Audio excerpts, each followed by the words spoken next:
Hello, hello, hello, everybody. Hello. Thank you for tuning in. I'm Thomas. This is Real Distracted. I'm your host, and this is The Abyss, the episode that we're going to do on The Abyss. Thank you very much. Now, if you're wondering why I'm playing Bust a Move by Young MC, it's because it's from the same year that The Abyss came out. So I was looking up the movie, and I'm like, what other movies came out around?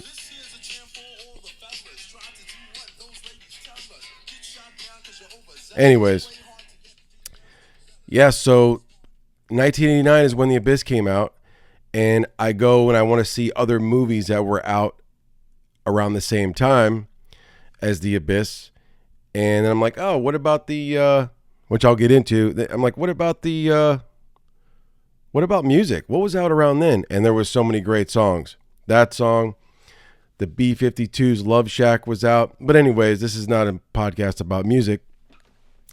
This is about movies. If you're a movie person and you like hearing a guy with ADD talk about his love for movies and want to follow along, tell stories, you're in the right place. Thank you for tuning in. If you've never tuned in, I'm Thomas, and this is Real Distracted, and this is a podcast about a guy who's got ADHD, who has a serious love for movies, and it's been the only thing in my entire life that I've been able to focus on is movies.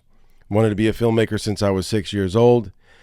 Haven't quite got there yet, but I'm still aspiring. I hope to make short films and working on screenplays in the near future, and I just love movies, so thank you for tuning in. So this is about one of my favorite films, The Abyss. Probably my first favorite film. The Abyss, I watched it for the first time when I was 10 years old, and it changed my life forever. So we'll get into that. So The Abyss came out in 1989, had a $70 million budget. Originally, it was really $40 million. Somehow they kind of crept up to the $70 million. Had grueling underwater shoots, often resulting in tensions on set. Other movies that were out around that time were Batman, Indiana Jones and the Last Crusade, Back to the Future Part 2, Lethal Weapon 2, some big movies. Lesser known movies out around that same time. Two underwater movies that didn't do well, that I've seen both of them. Leviathan was one of them, made $15 million. Deep Star 6 made $8 million. I've seen Deep Star 6 so many times. It's more of like a horror movie underwater. Then a movie called Slipstream, never heard of it. A movie called Millennium. The Experts, I remember that with John Travolta. And then Cyborg with Jean-Claude Van Damme. And then the crazy slasher film, horror film called Shocker, which was crazy. So that's what else was out in 1989. Some good movies, though. Tim Burton's Batman, can't go wrong. George Lucas, Steven Spielberg, Indiana Jones, and The Last Crusade, amazing.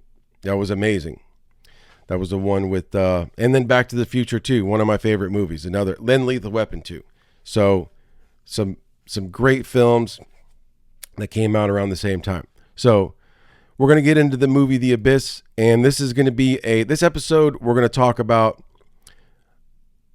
It's going to be a pretty comprehensive episode. This is going to be my first one that I do where I'm showing you guys videos together. So we're getting ready to watch the trailer of The Abyss. Going to take you back to 1989 for a 30-second trailer. Let's go ahead and put it on now. Check it out. The Abyss is an experience like no other, writes Peter Travers of Rolling Stone magazine. It's the greatest underwater adventure ever filmed. The most consistently enthralling of the summer blockbusters. One of the best pictures of the year.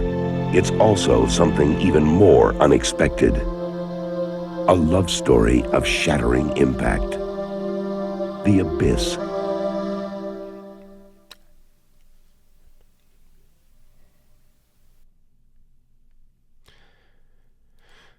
What a trailer. What a movie. That was like, what do you do with 30 seconds? You've got a 30-second TV spot. And if you guys don't recognize that voice, that was the gentleman, I don't know his name, but he was the guy that did the voice of Optimus Prime in the cartoon back in the day and the movies, or the earlier Transformer movies.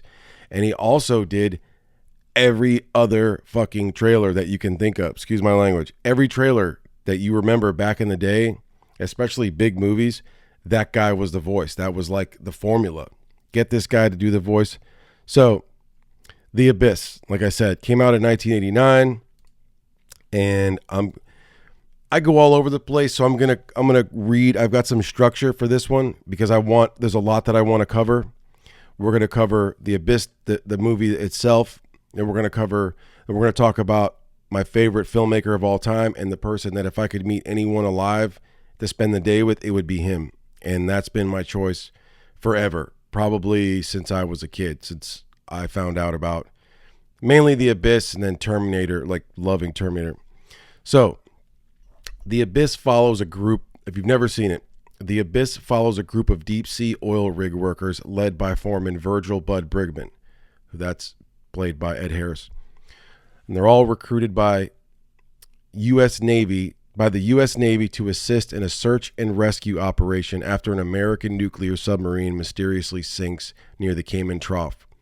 The team, along with Bud's estranged wife and project engineer Lindsay Brigman, is tasked with locating the sunken vessel and determining the cause of the disaster. As they venture deeper into the ocean, they discover a massive, previously unknown underwater alien species living in the abyss, which has extraordinary technology capabilities. So that kind of gives it away really quick. We don't find out about these creatures until about 45 minutes running time. And we're talking about the theatrical version. There's two versions of this movie. There's the theatrical version, which was about 2 hours and 4 minutes. And then you have the director's cut, is what the film that James Cameron really set to make. And that was at about 3 hours, like 2 hours and 55 minutes. So there was almost an hour cut out, better part of an hour cut out of this movie. And it was because that's what happens. The studios don't want 3 hour films because they feel like someone's going to get bored, and they don't make as money. They don't make as much money, which I'm now learning. They have to flip over. You got to think there's only so many screens and there's only so many theaters per each movie theater. So they want to burn them and turn them. So having a 3 hour movie, you stand to lose, or you stand to not make as much money. So moving on. As tensions rise between the crew and the military personnel, led by Lieutenant Hiram Coffey, played by Michael Biehn, awesome actor, who begins to exhibit signs of severe paranoia due to the effects of high-pressure nervous syndrome. The mission takes a serious, dangerous turn. Coffey becomes convinced that the alien beings pose a threat and decides to use a nuclear warhead to destroy them. Meanwhile, Bud and Lindsay's complicated relationship is put to the test as they work together to stop Coffey and prevent a catastrophic event. In a dramatic and emotionally charged sequence, Bud descends to a record-breaking depth to disarm the nuclear device, risking his life in the process. In the final act, Bud's selfless act of courage is recognized by the aliens, who intervene to save him and bring him back to safety.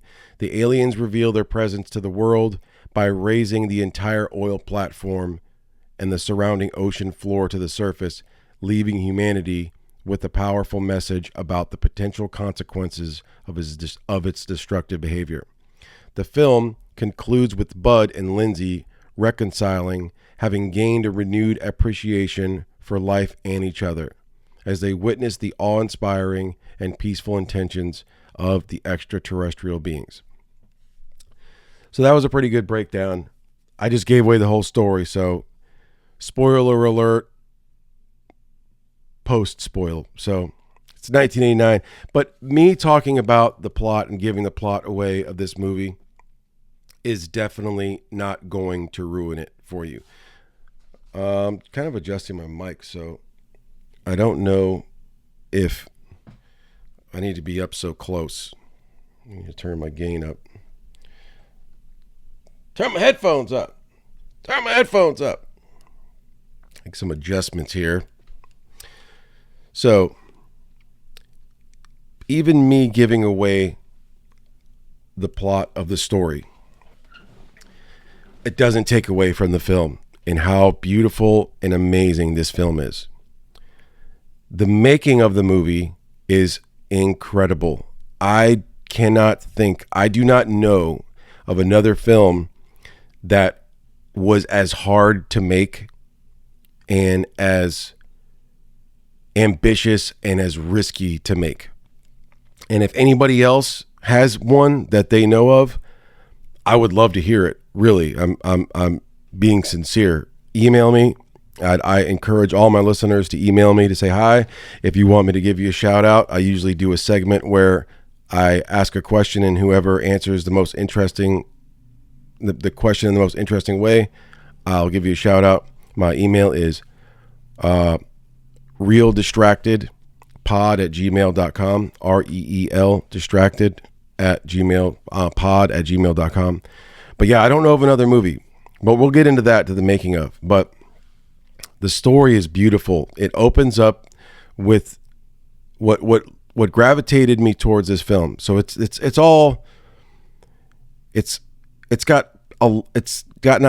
have everything, but it's got most of everything. Like, as far as, it's a love story, it's also a action film. It's also it's a suspense, and it's got environmental and military themes, and it's incredible. And it's also a science fiction movie. So it's kind of all in one.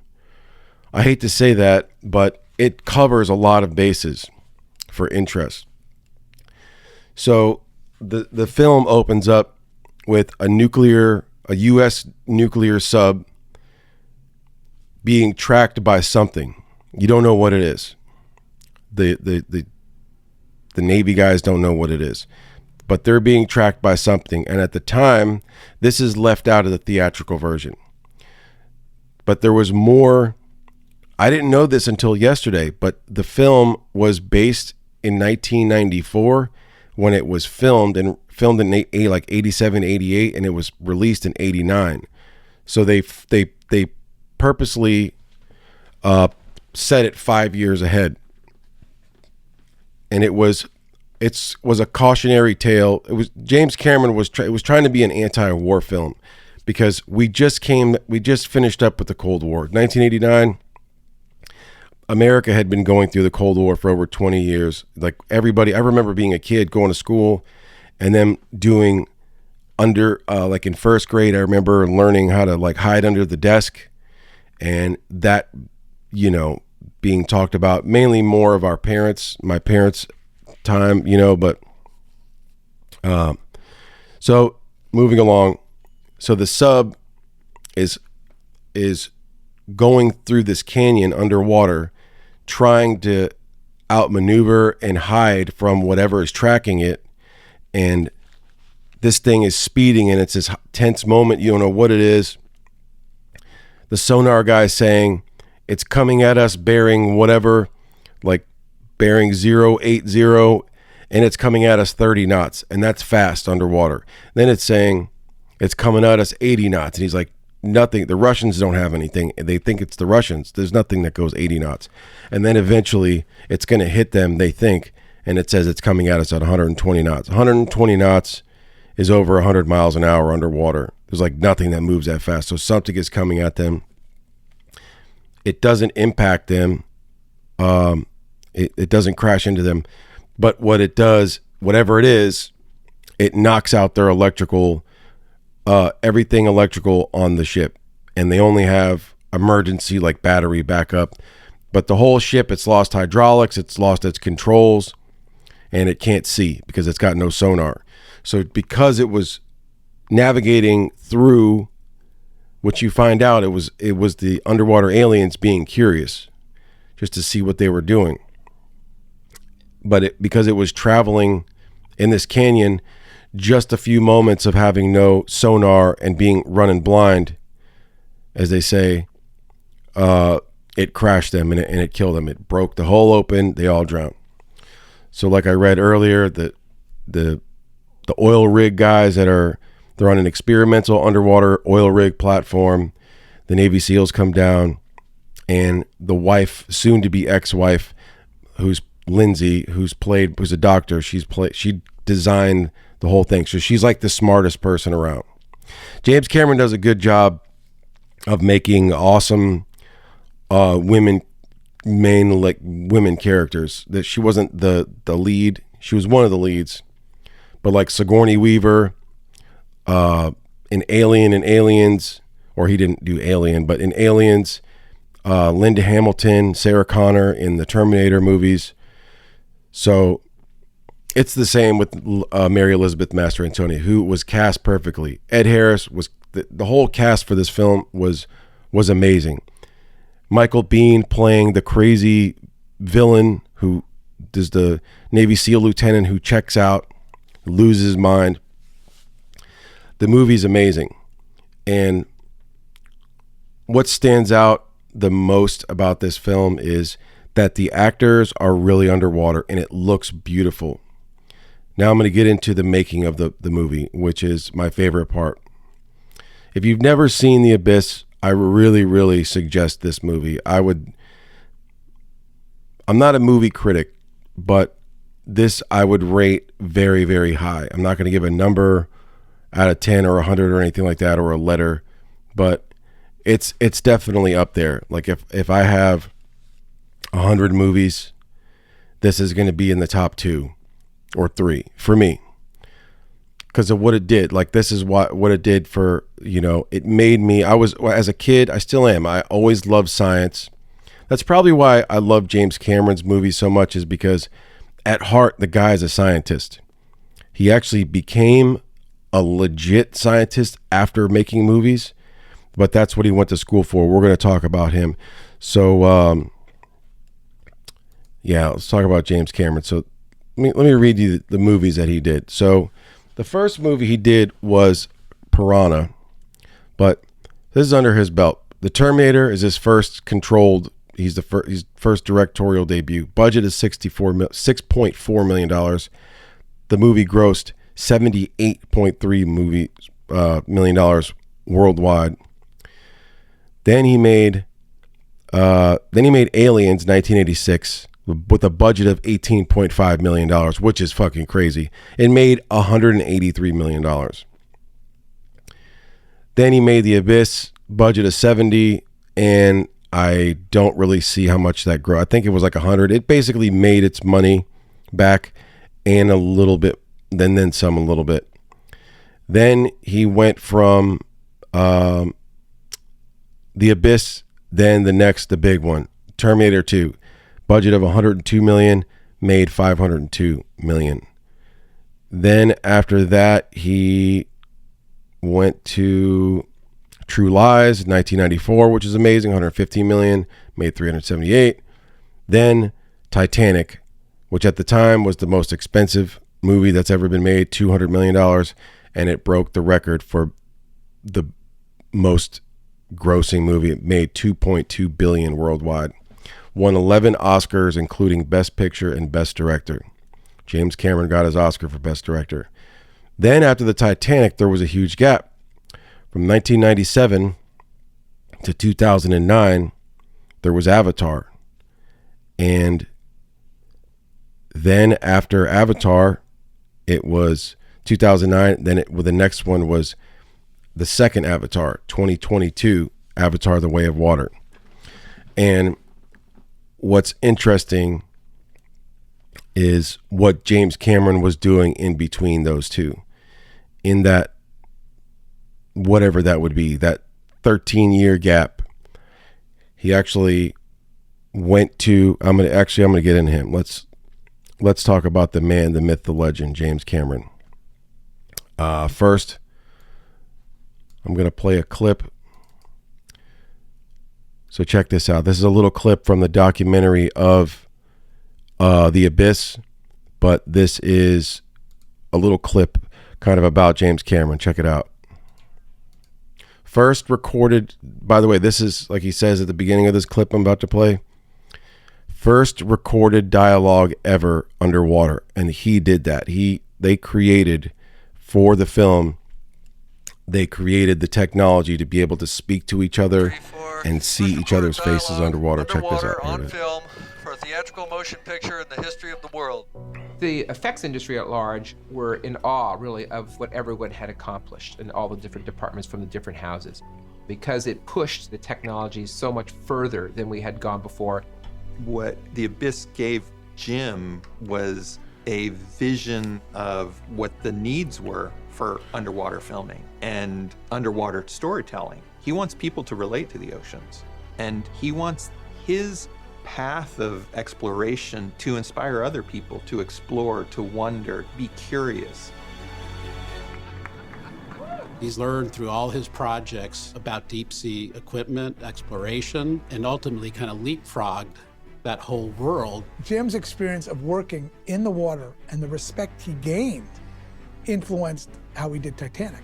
I think he knew how challenging it was and how you can't control water. Perfectionists will get caught up in minutia, but if something's not working, Jim will figure out a way to get what he wants, and he does get what he wants. The Abyss is proof positive that Jim Cameron is one of the most visionary directors in the history of cinema, and that given all the technology that needs to be invented to bring those stories to life, at the end of the day, the story that he's telling is always a human and emotional one revolving around the characters. If you want your brain, your intelligence, and every bit of experience you bring to bear to be tested every single day, then do a movie like The Abyss.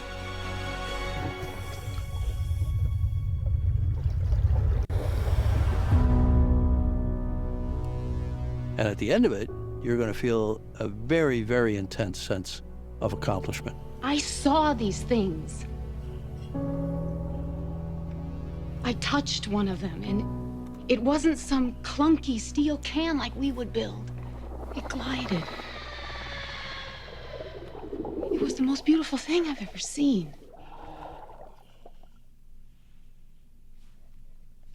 Yeah, the guy's incredible. So James Cameron, he's a director that has revolutionized cinema 3 separate times. He's a visionary who doesn't understand the word no. He could have become a scientist, but he consciously chose directing, blending his love for science and storytelling into groundbreaking films. So, James Cameron was born, talk about him really quick, born in August 16th, 1954, in Kapuskasing, Ontario. I'm not sure if I'm pronouncing that correctly. Kapuskasing, Ontario, Canada.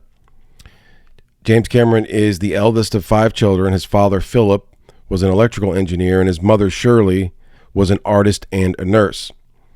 So that kind of makes sense. He was a curious child, spending his summers at his grandfather's farm in southern Ontario. His fascination with science began after seeing a submarine exhibit at the Royal Ontario Museum in Toronto. He was deeply influenced by Canadian underwater explorer Dr. Joe McGinnis and Don Walsh, who was the first man to descend to the deepest part of the ocean, which later, in that gap of after the success of Titanic, before the reason why why didn't he work on Terminator 3? And he didn't give a fuck. He wanted to, going to the Titanic, that he was obsessed, and going to the deepest part of the ocean is what he was passionate about. And my hat's off to the guy, because this guy, his whole life, he has this, there's a pattern of him setting out to do something and accomplishing it. And he couldn't be told no. And he didn't come from a rich family. He didn't come for prestige. He didn't know anybody in Hollywood. He moved to California when he was 17. They didn't know anybody, so he didn't have any special connections. It's just this guy embodies the American dream. You know, even though it's Canada, it's pretty much our neighbor, but the guy came to America and just busted his ass. So Cameron was captivated by sci-fi from a young age, drawing inspiration from writers like H.G. Wells and Arthur C. Clarke, during his long school bus rides, which I found out he lived out in the sticks, so he would ride the bus an hour each way. He immersed himself in science fiction books outside school. He would explore the woods, collecting frogs, snakes, bugs, and pond water samples to examine under a microscope. You know, I could totally relate. You said the same shit. 1960s, a time when humanity was reaching for the moon, literally, and Jacques Cousteau was making documentaries that revealed the wonders of the world. It fueled his desire to explore. Cameron, who was also highly creative, with original ideas and characters filling his mind, he learned to paint and would often draw in math class, where he got into trouble for not paying attention. At age 15, he learned how to dive in a pool in Buffalo, New York, and convinced his father to take him there to get certified. They lived 6 hours from the closest ocean, and he went in the middle of the winter to go to Buffalo, New York, to go down south of the border, to go to Buffalo, New York, where the YMCA had a pool and they were doing dive classes that he found out about. 15-year-old kid. He sees Jacques Cousteau. I want to learn how to dive. It was like he was building his foundation at a young age. He knew he wanted to do something with exploration and creativity, and he embodies that. So imagine you're 15 years old. What do you want? Average 15-year-old kid wants to hang out with his friends, or, you know, if he's got a girlfriend, he wants to hang out with his or her girlfriend, and you want like a moped, like your biggest dream is, oh, I'd love to have a moped or something like that, or a skateboard or something. This guy's like, Dad, can you please take me to Buffalo, New York, so I can go get certified to dive? So when James Cameron was 17, him and his family moved to Brea, California, exposing him to the vibrant U.S. film industry. He initially enrolled at Fullerton College to study physics, but he dropped out. He then took on various jobs, such as janitor and truck driver, while spending his spare time studying special effects, optical printing, and film technology at the University of Southern California, USC's campus library. He famously said, and this is from an interview with Charlie Rose, or like a CNN interview they did 2020 or something. He said, I gave myself a full college education for about $120 in Xerox copies. And what he meant was he would go walk on the campus of USC, which he was a truck driver by day, and he would drive after he'd get off work, he'd go to the USC library where they had copy machines, and he would go find books, and he would make his own. He basically created his own college education, and he was going after books. Eventually he started finding books that were for people that were getting doctorates and master's degree in film.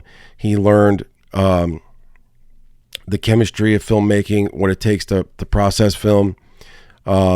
He read every book that he could, and he created these binders. He was making his own college education, his own excuse me, I needed a drink. He's making his own curriculum. So he would make these binders, and he taught himself everything he needed to know as far as everything that he could learn. He had just absorbed it. At age 24, after watching Star Wars, he quit his truck driving job to pursue a full-time career in cinema. He rolled the dice. I'm leaving this job that I need money for a roof over my head and whatnot. So early career, first steps. Cameron began his career as a miniature model maker at the Roger Corman Studios, learning the ropes of low-budget filmmaking. He contributed to the special effects on John Carpenter's Escape from New York, and he served as the production designer for Galaxy of Terror, which I've never heard of. Escape from New York, of course. So that's how he broke in to the business.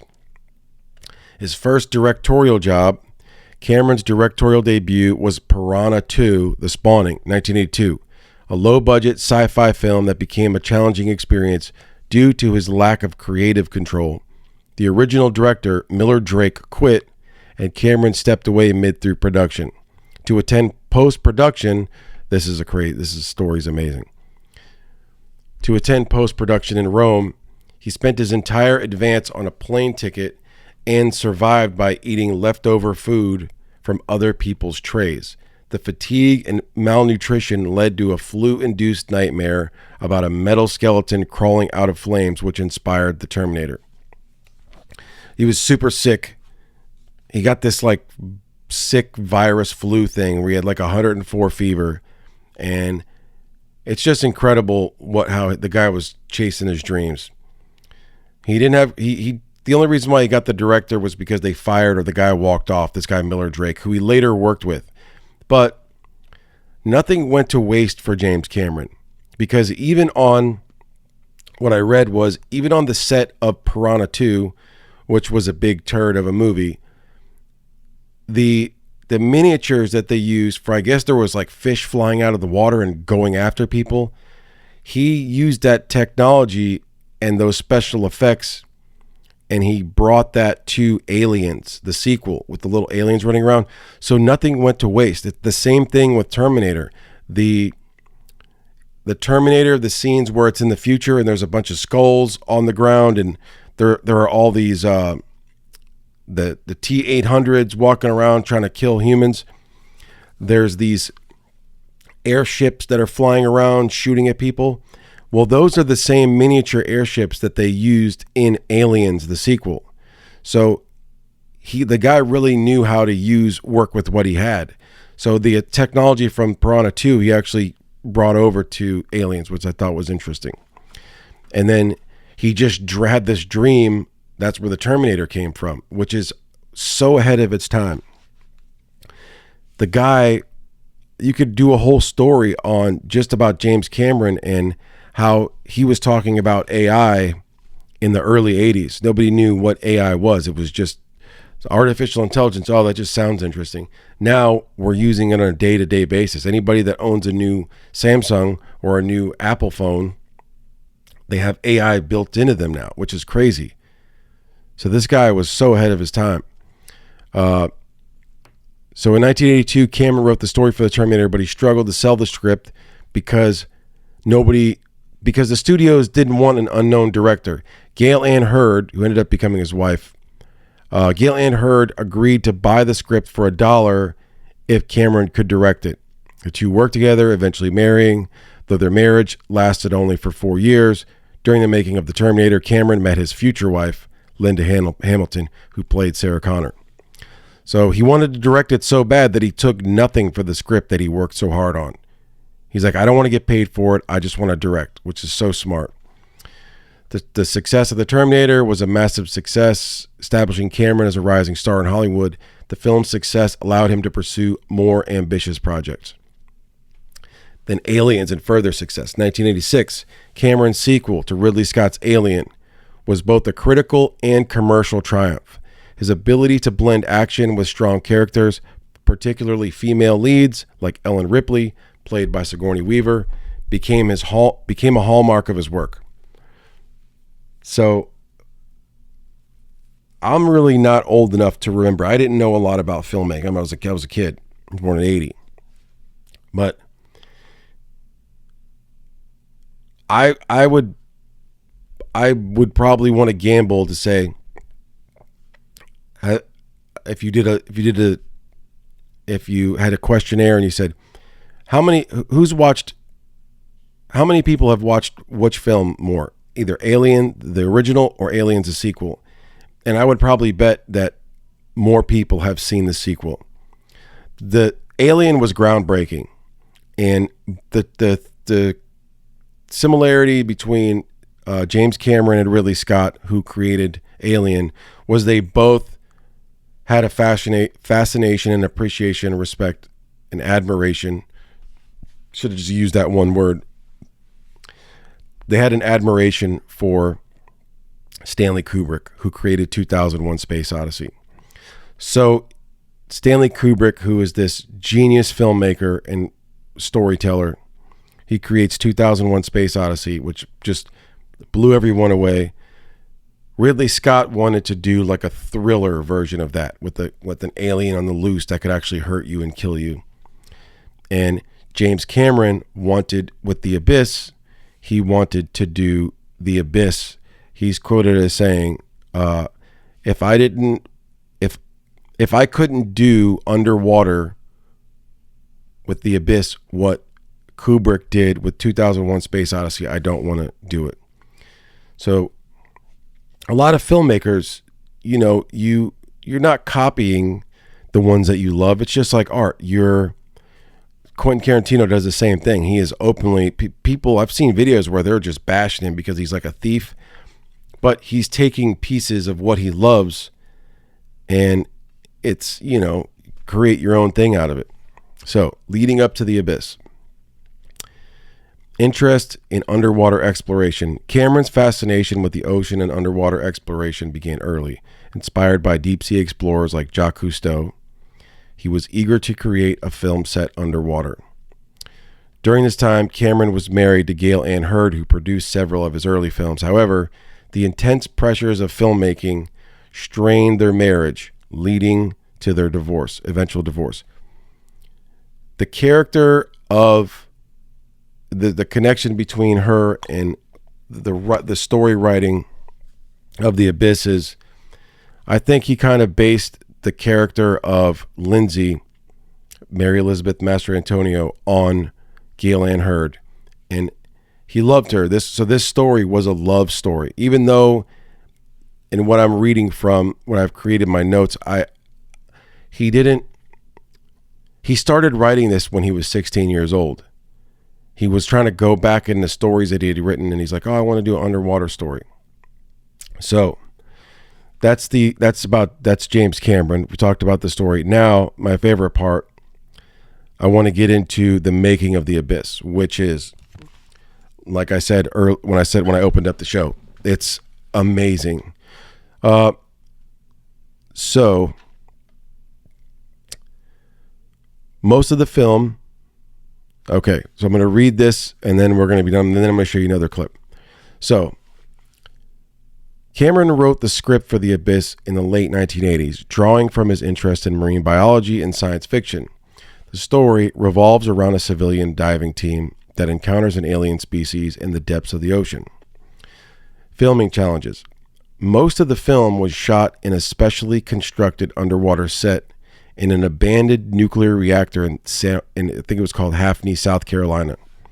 The production was one of the most challenging in Cameron's career, involving complex underwater scenes that required innovative filming techniques.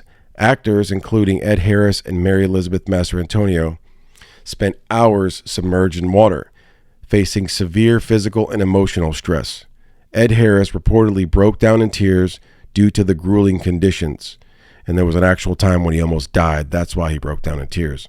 And Mary Elizabeth Mastrantonio famously walked off the set after a particularly difficult scene, which I'll talk about that. And she walked off the set, and there's a big quote that says, "We're not animals." And the stress that was going on for this crew and this cast was they don't talk about this like it's fun. There's a YouTube documentary. They nicknamed the set of the Abyss, they named it The Abuse. And Cameron is known for being somewhat of a tyrant, but he's pushing hundreds of people, sometimes thousands, sometimes dozens of people, to focus on one thing, to get one thing accomplished. And he sets his goals, but I heard he could kind of be a dick sometimes. As much as I admire the guy, but, what are you going to do?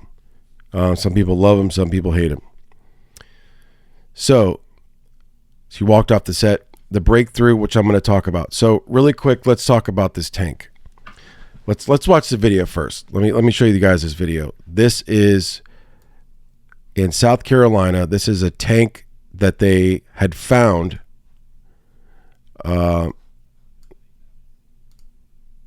Really quick, so they're looking for, because James Cameron promised. So I brought up Jaws earlier. Jaws was a success, but the making of Jaws was a nightmare. And even though they made money, they could have lost money. For a 26-year-old director to go on location out in the open water with the fucking big animatronic piece of shit shark, the studios weren't going to do that again. So when he talked about a water movie, that's where the money people go, the figureheads, the insurance people, the studios, the heads of the studio, whatever.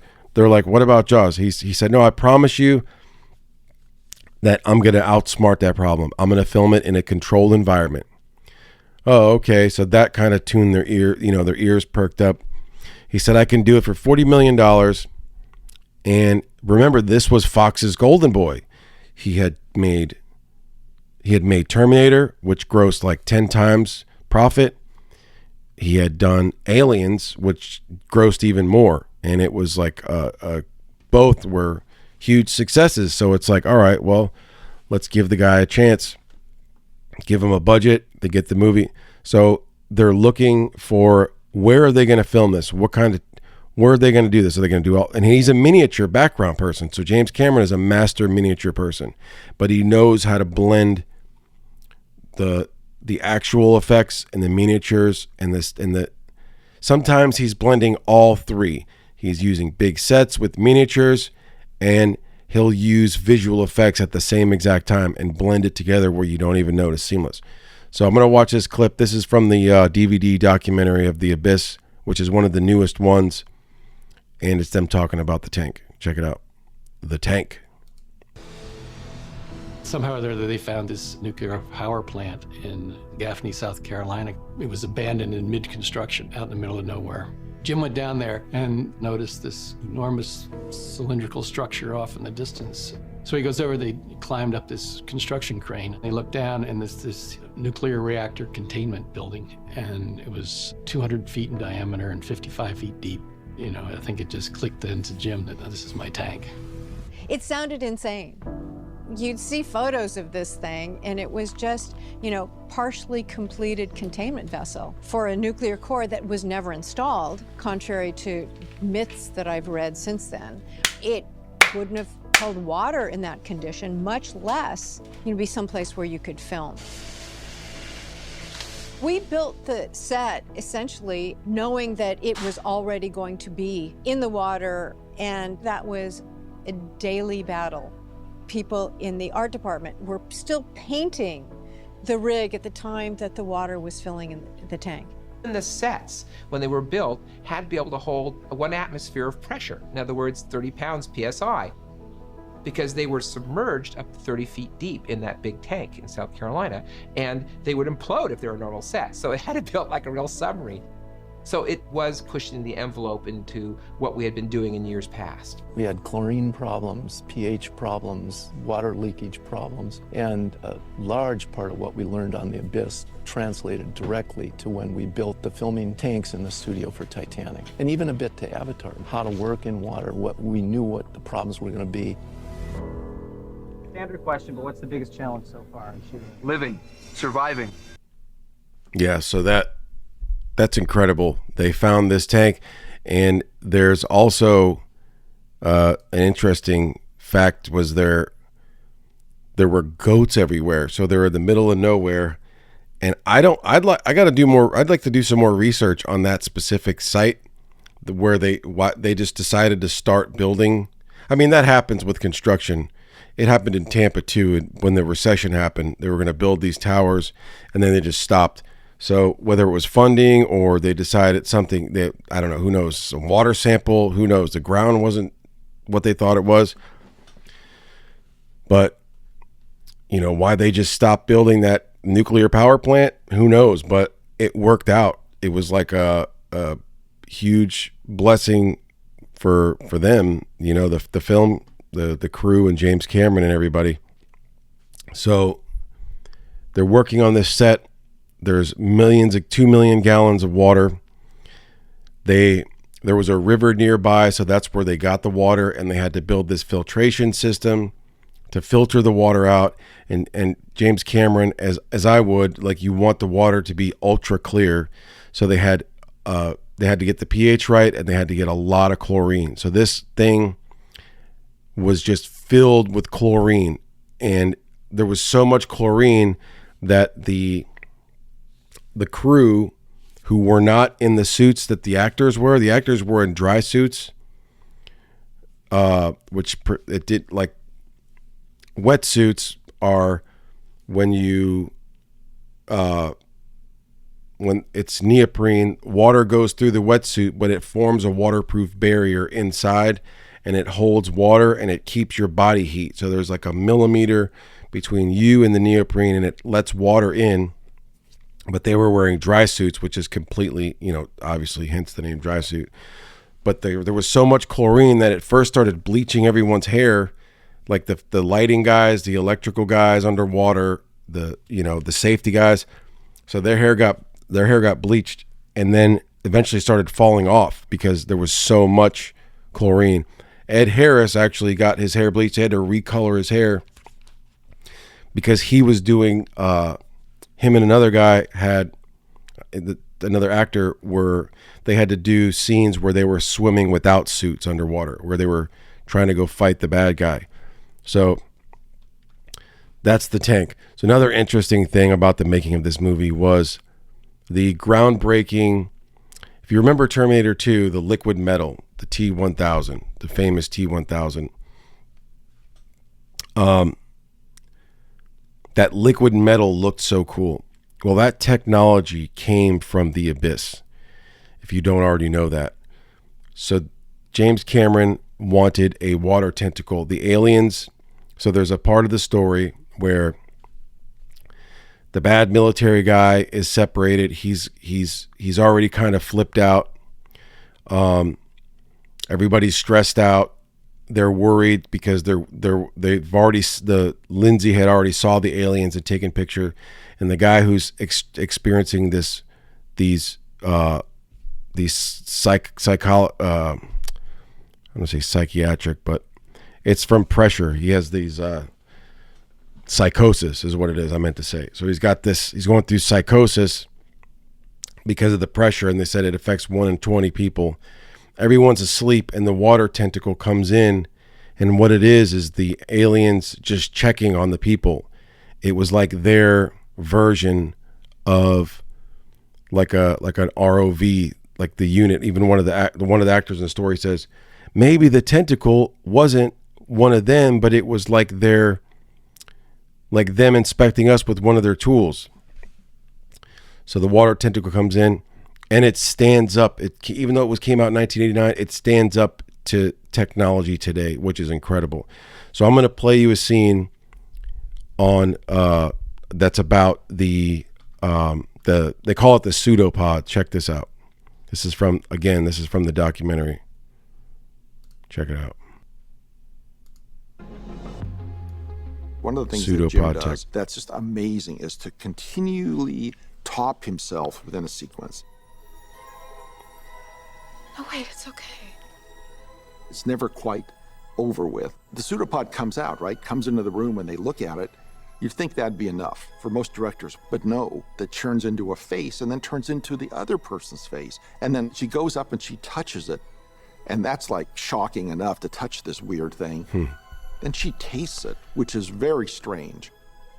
Seawater. They took the actors, Ed Harris and Mary Elizabeth Astrantonio, and they did laser scans on them, which is a common technique now, but they did a multiple series of scans on their faces. And then what they used was a technique that had started to be used in computer graphics at the time, which was morphing. The morphing program that was originally written by Doug Smythe for warping 2D images was developed on Willow. And the big difference for us on The Abyss was to warp 3D data in the same way. So the approach that we took is I asked if Jim could direct the actors, both Mary Elizabeth and Ed Harris, to shooting them relatively full frame and have them go through the performance that he wanted to see on the pseudopod. So they used these scans of the actors in different poses that kind of moved from one to the other and created a sense of animation in the face. The whole sequence is only something like 25 shots, but I think we worked on it for about 7 months. So that included the software development to write all these tools that could manipulate the data. Now we take for granted that these effects are easy to do, that you even have the computing power to do them. Back then, there wasn't a lot of computing power. It took forever, and you had to create the software. You had to have the computers who could handle it. John Knoll and others at ILM needed to develop the software to do the effects in the abyss. And they started working on something called Photoshop. And Photoshop, that has become so ubiquitous today, came out of Jim pushing things for the abyss. And if you look today on the credits of Photoshop, you will still see John Knoll's name there. I think the pseudopod sequence holds up today. Wow. That's incredible. And to know that, he didn't create Photoshop, but that's what pushed them to create new software. So they were having to write their own software, and then the rendering. So they said once it's like took 10 days to render. They said that the whole ILM studio, with all their computers that they have, their total memory that they had, RAM, was 900 megabytes between the whole fucking operation. Now I've got 16 gigs of RAM on my phone, which is, 900 megs is like less than 1 gig, so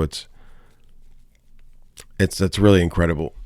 So the making of this thing was just amazing, and it pushed things for the future. It opened the doors for them to do the liquid metal in Terminator 2, and I'm going to show you another scene, another clip where you saw the clip earlier with James Cameron, how they eventually used some of their techniques for the future, for Titanic and then even Avatar. So if you notice the guy's trend, it's kind of, there's a lot of water. The guy he loves water. And what I heard was he really wanted to go to the Titanic. He wanted to go there himself, but he also, he wanted to go with the crew in a submersible.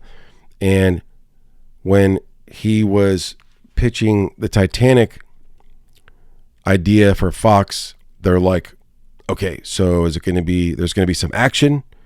No. There's not going to be any action. There's not going to be any shooting. There's not going to be any military. Well, what kind of movie are you making, James Cameron? He's like, I'm making a love story that just happens to be on the Titanic. And they're like, what? And it became the most successful movie of all time. But when he was talking about the budget, he's like, look, I can do the scenes where they're underwater with the Titanic, and we could build some miniatures and build an underwater set, and that's going to cost about X amount. And he said, but for this amount, we can actually go to the Titanic and go film down there and bring a submersible and a film crew and submarine guys and underwater film guys to go down and film the shots that we want. And they're like, how much is that going to cost? So it was a third more. And he talked him into it. But it was like his way of getting to go to the Titanic and using someone else's money. So that's pretty incredible. And then later on, he went to make 2 major documentaries. One of them, the guy made a lot of money. I think he became a billionaire after the success of the Titanic. And he put his money where his mouth is. He went down to the deepest part of the ocean, and he had this pod designed, which was a sphere. Part of the reasons why I'm doing the Abyss now, is because just recently, within the last few weeks, it was the anniversary of the tragedy for Ocean Gate. And if you don't remember, Ocean Gate was it was a gentleman, I forgot his name. I did some research on this. So it was so sad. 5 people lost their lives. So 5 people lost their lives during the Ocean Gate tragedy. And what happened was there was a gentleman who, just like James Cameron, had the love for underwater. He was a scientist. He believed that the future of humanity did not belong on another planet, on Mars, or colonizing another planet. that it was going to be easier, that if we had an ice age, that it would be easier to build cities underwater. Because if the Earth, and this is the first time I'd ever even heard this theory, that if you think about an ice age, the Earth is done. It's going to block out the sun, and, you know, we're going to freeze everything except microbes and cockroaches and whatever other species could survive.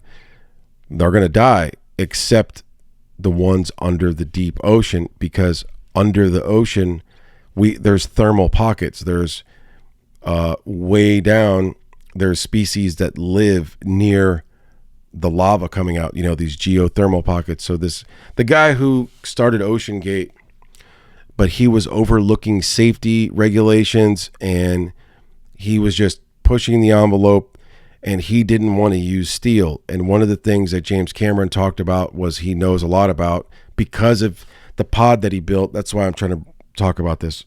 ADD, remember that. So the pod that James Cameron went down in was like a pea pod, a long pea pod that could shoot down. But inside this long pea pod that's where the propulsion was, and some of his safety systems and everything. But the vessel that he was in was a sphere, and a sphere is the strongest shape in physics.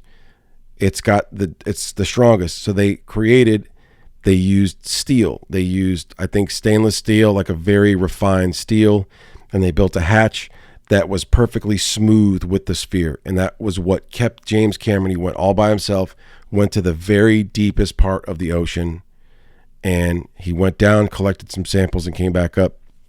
And it was a success. He'd also been to the Titanic, but the Titanic, you know, there's a lot of pressure. I think it's like 28,000 feet down.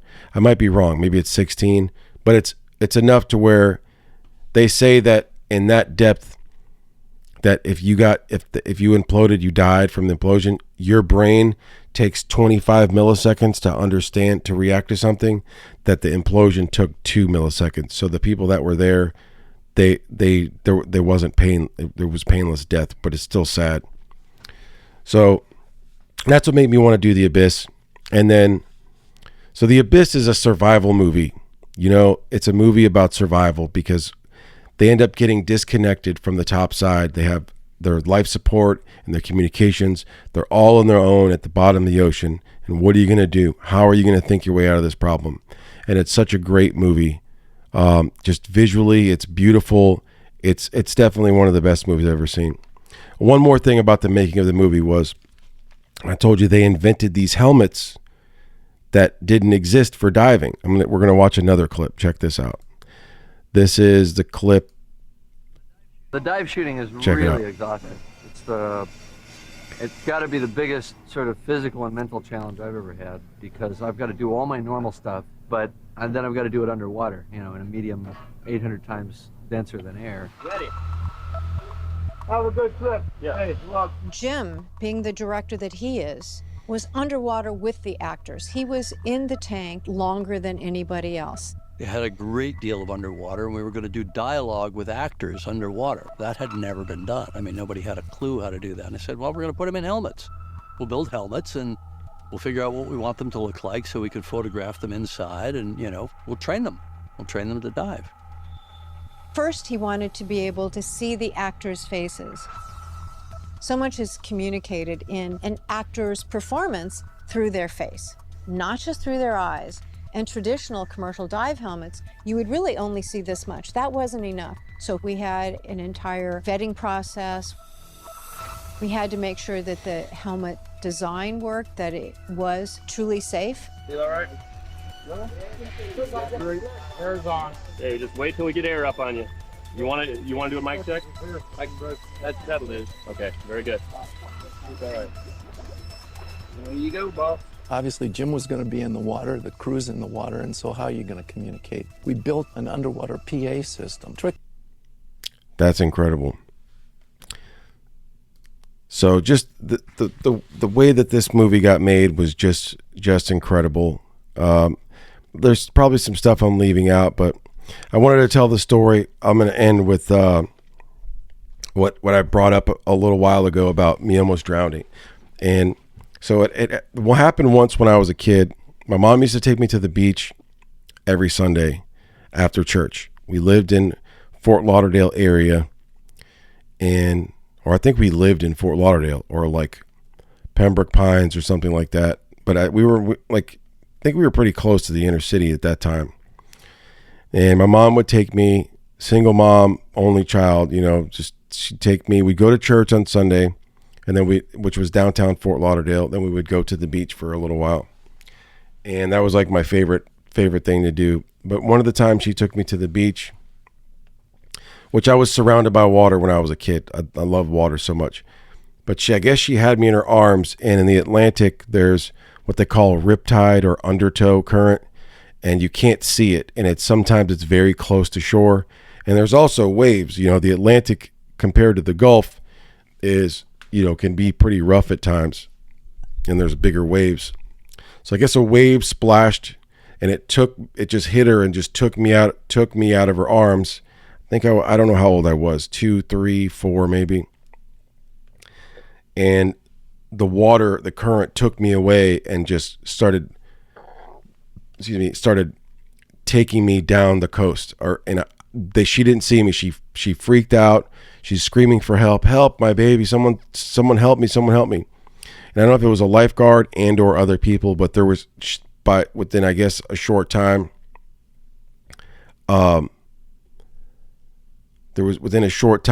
there was people looking for me. And I guess my 2 little feet were upside down. Hey, let me pause right here. I'm going to see if I can get her on the phone to tell this story. Hold on 1 second. Be right back with you.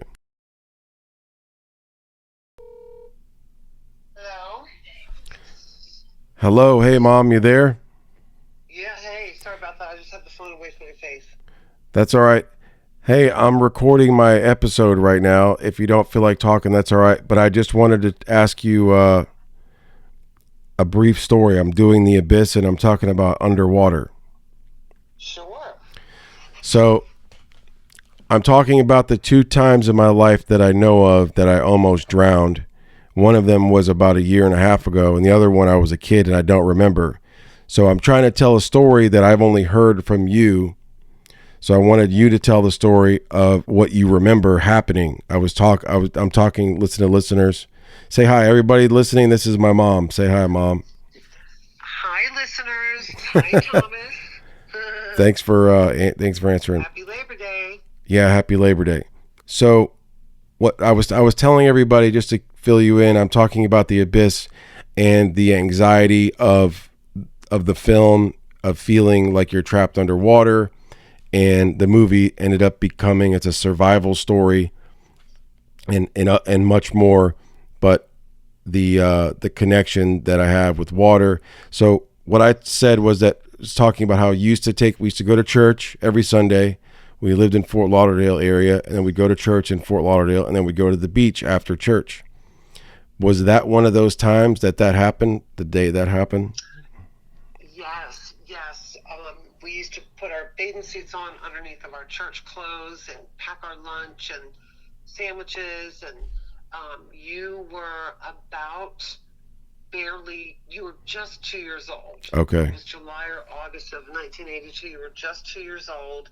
And it happened to be a summer day at the beach where the current was pretty feisty.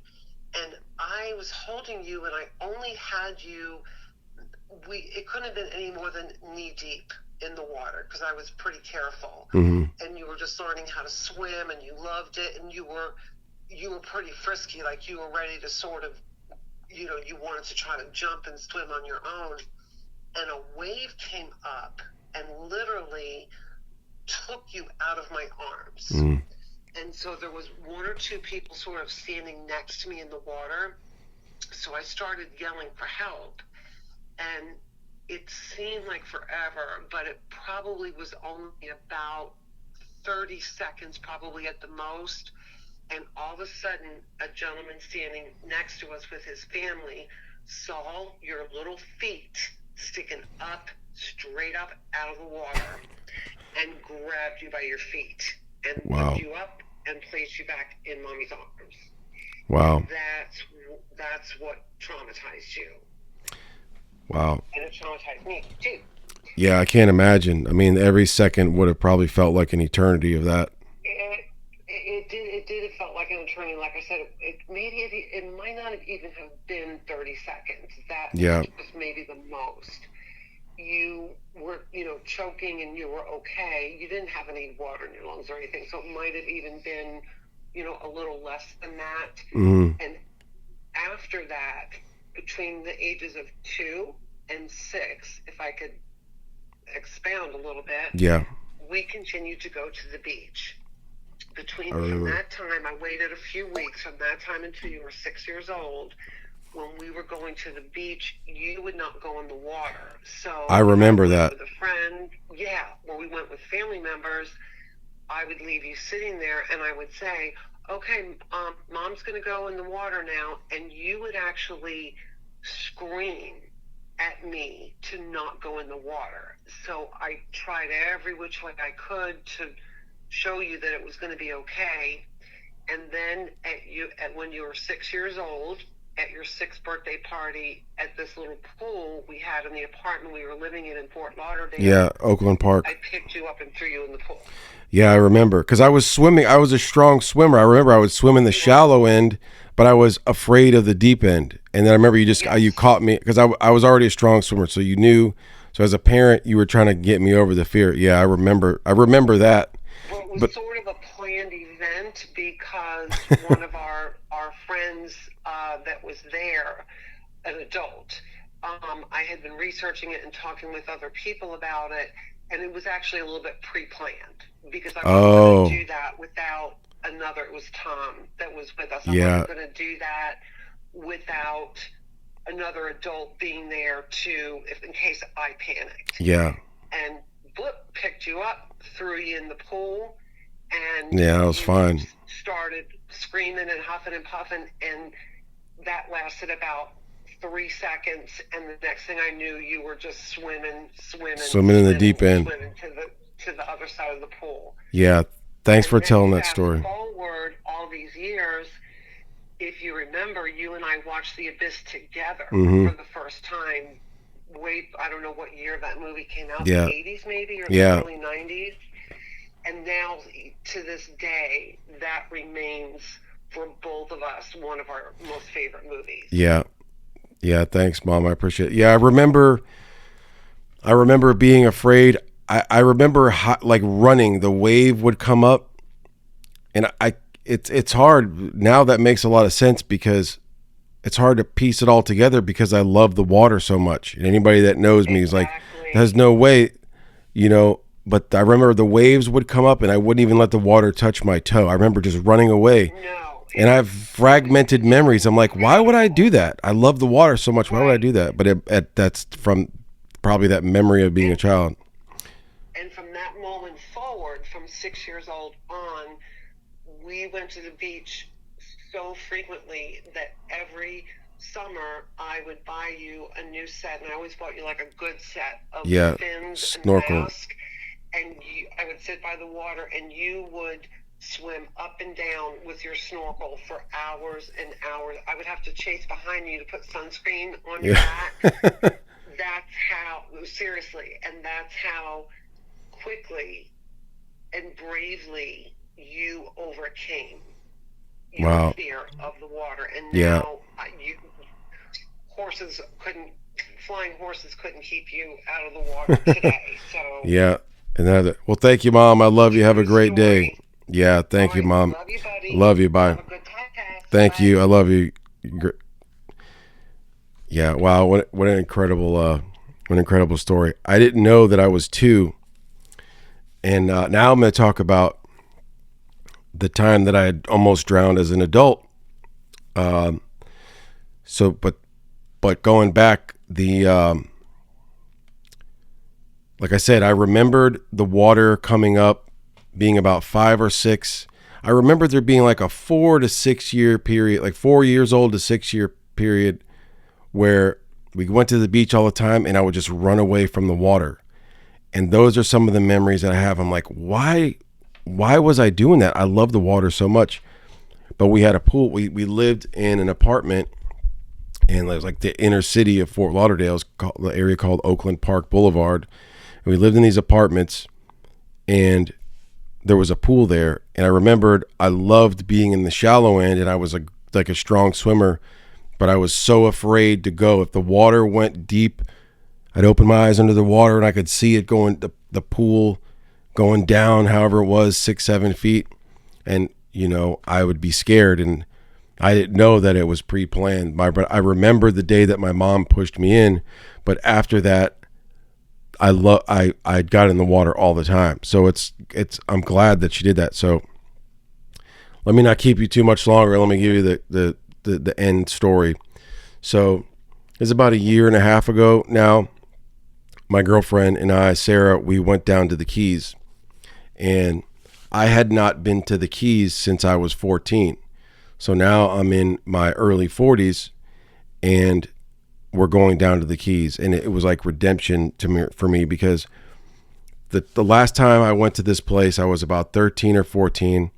I had a stepdad and an older stepbrother who was just a shithead. He used to beat me up all the time. That's a whole nother story. But we end up we're living in South Florida in Davie, which is outside Fort Lauderdale, like a suburb, and we go down to the Keys, down to Isla Mirada, which is a key that's right about in the middle. It's right about in the middle of the Florida Keys. The Florida Keys, driving-wise, are about 4 hours. From the first main key, Key Largo, down to Key West is about 3.5, 4 hours, something like that. Well, 3 hours.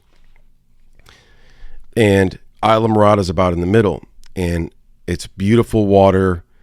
There's just the snorkeling from Fort Lauderdale Beach, where I was used to snorkeling as a kid on the sand. There was like nothing there. You'd see some rocks and a couple of fish here and there, some barracuda maybe. I never really went too far out, but then going to the Keys, the plant life, it's like another universe under there. So we go when I'm about 13 or 14. We're staying for the weekend. My stepbrother just happens to be into snorkeling. His dad bought him this big expensive set, and I remember he bought him a dry. This was the whole story. What happened was this bag. So he went to the dive shop. He had a lot of money and bought him this. The stepdad he had a bunch of money, and he bought his son this big dry bag with all the nice snorkeling shit. And it was supposed to be a dry bag, like completely dry. So he asked him, "Hey, is this my stepdad was always on his cell phone. He was always doing business deals. He was like a business guy. He was always about money, answering the phone. He had a car phone and a cell phone. This is back in like 93. And he had the good Motorola flip phone. Well, we go out. So where I'm talking about, where I almost drowned 2 years ago, same location, is a place off the coast of Isla Mirada, and it's 4 miles off the coast. It's called Alligator Reef. And if you could Google it, it's this beautiful 30, depending on the tide and how high the water is and where the rocks are, it's about between 15 down to about 35 feet. There's rocks and coral reef and stuff, but it goes down to about 35, maybe 40 feet at the deepest with high tide. So we go there, we rent a boat, and the guy from the boat rental, the dock, he said, "Where's the best place to snorkel?" And he points out, and you could see, even though it's 4 miles away, you can see off in the distance, real tiny little lighthouse. You see it way out there. And he goes, "Just go to the lighthouse." Maybe you couldn't see it from shore, actually. But he said, you go in that direction, and then when you see the lighthouse, that's where you snorkel. You anchor there or float there. So that's what we do. We get out there. The first time I stick my head underwater there, me seeing the coral reef out in the open ocean for the first time, it was like, a symphony in my brain, in my eyes. It was just amazing. It was beautiful. I was scared. I knew not to wear jewelry because I always heard about barracuda biting you. So I didn't have any jewelry, anything shiny on, but you get in the water and it's beautiful. There's brain coral the size of Volkswagens. There's yellowtail tangs, they call them yellow tangs. There's blue tangs. There's all of these beautiful tropical. It is like being inside the most amazing fish aquarium you've ever seen, except it's just endless and just beautiful. And up where the lighthouse was, it was 4 posts that come into the water, these big steel posts, the supports that are the base of this huge lighthouse. So we go snorkel under there, and that's where the shadows cast, and that's where there was all these barracuda. And I was with my stepbrother, and if I was doing some chicken shit, something, if I was scared of something, he would just punch me in the face. So I'm like, well, I'm scared of these I'm scared of these barracuda, but if I don't go near these barracuda first, especially, I'm gonna get out of the water and he's gonna punch me in the face. So I got to do it. And I was always the one to do the first one to do the crazy shit, jumping off the bridges into the lakes and the rivers and shit, rope swings, all that. I was always the first one to do stuff. And I go and I swim under the shadow cast by the lighthouse, and there's these fucking 4-foot, 5-foot monster barracuda just looking at me out of the corner of their eye. Anybody seen barracuda underwater, you know that look they give you. They're just little ugly sons of bitches. But we end up snorkeling. We're there for maybe 45 minutes. And the stepdad's yelling, get back in the boat, get back in the boat. We're leaving. And he pulled his cell phone out of his dive bag, the stepbrother's dive bag, and his cell phone's not working. Why is my cell phone not working? What'd your dive bag do? You said, because there was like maybe a little water splashed on it. Well, come to find out, it was 1993 and we're 4 miles off the coast. No fucking cell phone's going to work 4 miles off the coast anywhere. This is 1993, dude, or 94 at the most. So we have to get back in the boat, and that's the end of it. And that was the last time I had been to that place up until a year and a half ago. This is when I almost drowned. My mom told me as a kid I didn't get water on my lungs. This time I did. I had at least half, if not 3/4 of my lungs filled up with water. So what happens is Sarah and I are enjoying a nice trip in the Keys, and this is towards the winter. We've been there before a couple times. We go in the winter time. So we go down. The winter time is still, I guess the water can still be rough because it's just hurricane season, storm season is just past. The water can still be kind of turbulent at times. So this is our last day in the Keys. We're on our way back to Tampa. So we're going to spend one last day at this exact place that I'm talking about. And it was so amazing. I get to go with the woman that I love, you know, my best friend and my partner. We get to go. She is a champ at snorkeling too. I'm so glad that I met somebody. She loves snorkeling just like I do. We go, she's an adventurer just like me. So we call around the night before and they're saying, we're not sure if we're going to be able to go out because of the weather. And it's not sky weather that's the problem. It's the water weather. It's the chop. There's seas that are supposed to be between 1 to 3 feet. And I'm thinking 1 to 3 feet, I don't know that much about the water, you know, the water weather, if you want to call it that. So we call around the night before and they're like, yeah, I want to book something, an excursion on a snorkel tour. And they're like, yeah, we're not sure about the weather. We paid for one. They said, we'll refund you. And they had to refund us. We called that morning, the morning of. And we're both excited and kind of stressed out because we don't know if we're going to be able to do it. And they're like, yeah, sorry, we're not going out. But try this company because they go out sometimes when other people don't go out. So we call that company, forgot the name of it. And we looked them up and they have this big boat that's got like 2 catamarans and a big flat deck. And it's like this bad ass futuristic type of boat where it holds like 70 people. They sell like alcohol. They have drinks. They have certified divers. They have this training that they do before for safety. If you need help, you cross your arms and you wave them help.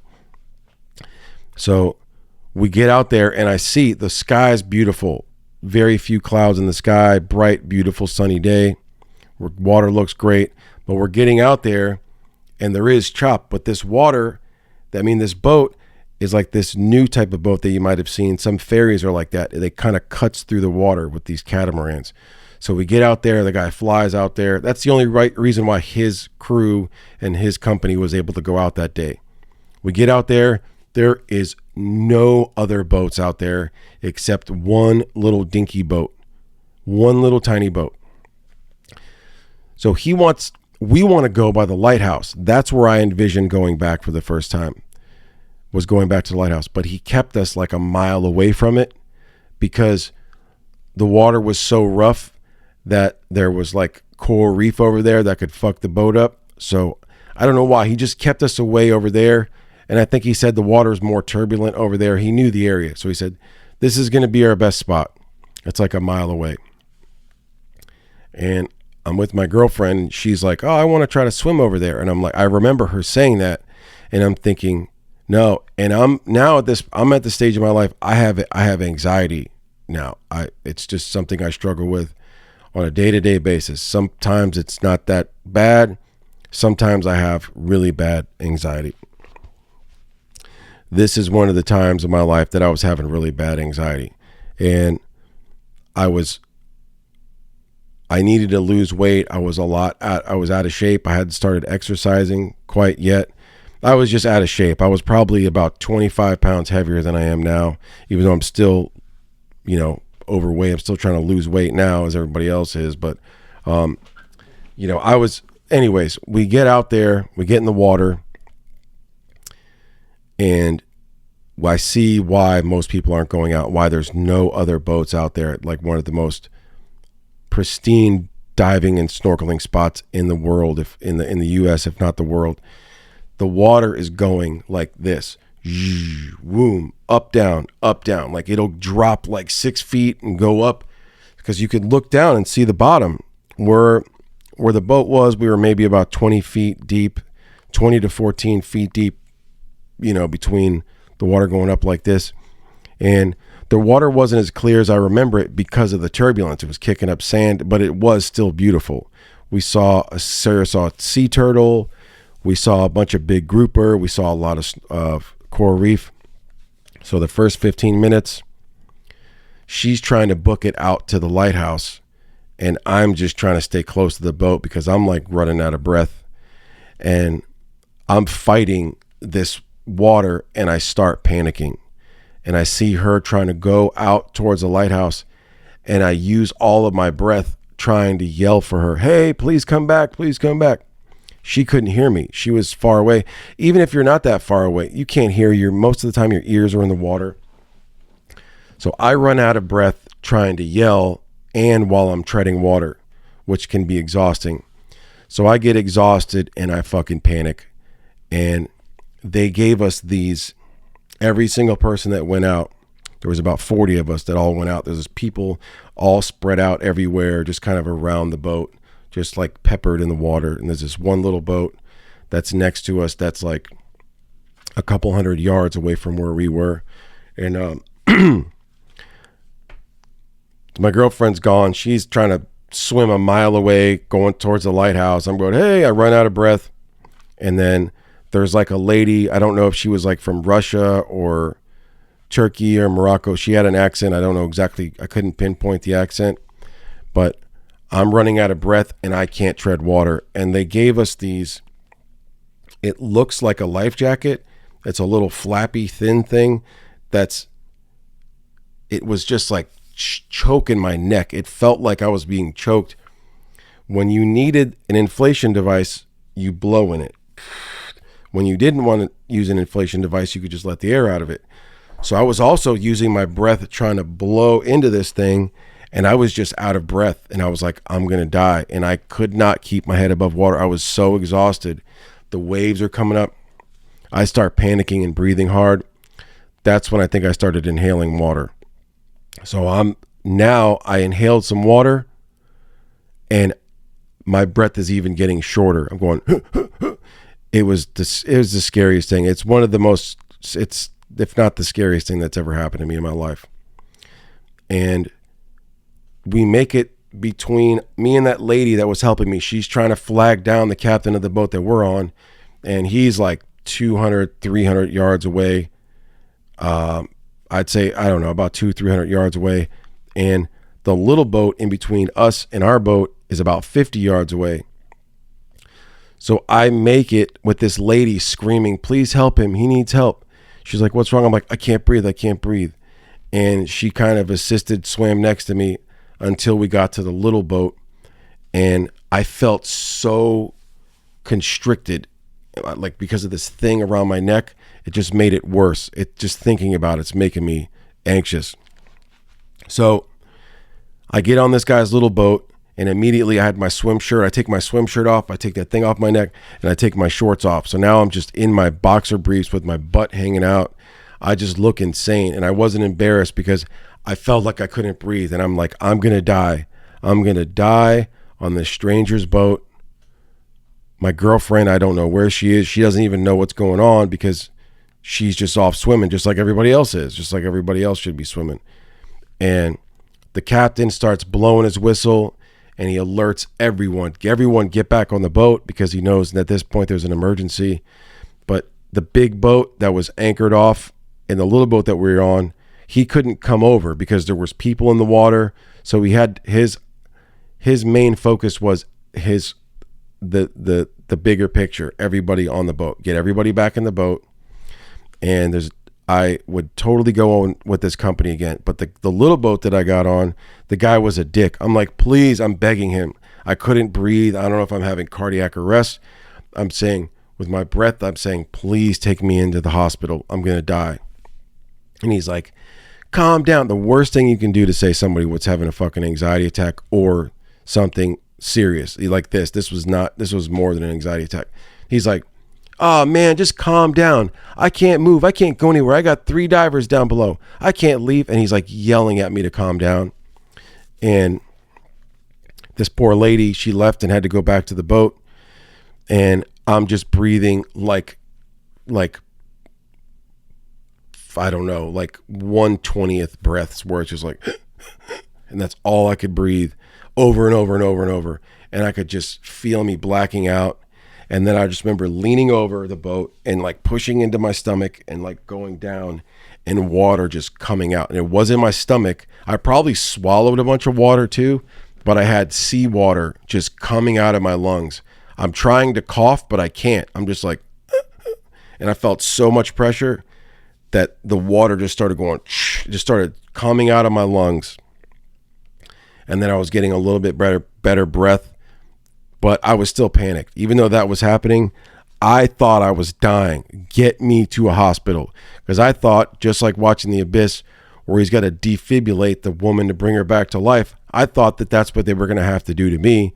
And I just pictured I'm going to die, but if they can get me back in, they can revive me. So this is all going on in my head. And then I'm like, I'm going to die on a stranger's boat. I'm not going to, I wish I had somebody that, like a familiar face that I could, see before I die. That's what I was thinking about. And I'm trying to catch my breath. The more and more water is coming out of my lungs. And then the captain from the other, he had a crew of like 3 or 4 people. And one of the guys, this big, strong, like huge swimmer dude, like really good shape, really nice guy. He did exactly the right thing. He swam over to the boat, hundreds of yards, swam, brought a rope with him, and brought a life preserver for me. And he came on the boat and he sat with me for like a half an hour until those little breaths became like slower breath where I just could like breathe a little bit. And it was about 30 or 45 minutes. Excuse me real quick. It was about 30 or 45 minutes before I could catch a full breath, or not full breath, but enough to where my breathing, my respirations were less frequent, where I could breathe a little bit slower. The guy's still telling me to calm down, and those two are talking about me. Well, the main guy, the asshole in the little boat, was talking about me like I wasn't there. The other guy is just trying to be nice and say, hey, thank you. He's like, I got divers. All this is happening. A diver comes up on the boat with all his scuba shit on and his wetsuit with his spear gun. And he's like, what's going on? Like, there's 2 strangers on his, like, what's going on here? And I'm going, So after a while, the guy talks me into getting into the water. And I'm like, okay, I feel like I'm calm enough to get in the water for them to pull me back. So they have hundreds of yards of rope. And when I start to get in the water, it all comes back. The anxiety, because it was a cold shock, because it was, even though it's the Keys, the water temperature was probably, I don't know, lower 70s, maybe mid 70s. And being out in the hot sun, getting into the cold water, it kind of shocks you because it was wintertime. And I got scared all over again. It was like, huh. And then I finally get inside the life preserver, and I just put my head down and I just close my eyes, and they just pull me over on the boat. They pull me and the other guy. He's trying to help swim and assist. We get on the boat. They just haul ass back to the place, and I just put my head under a towel.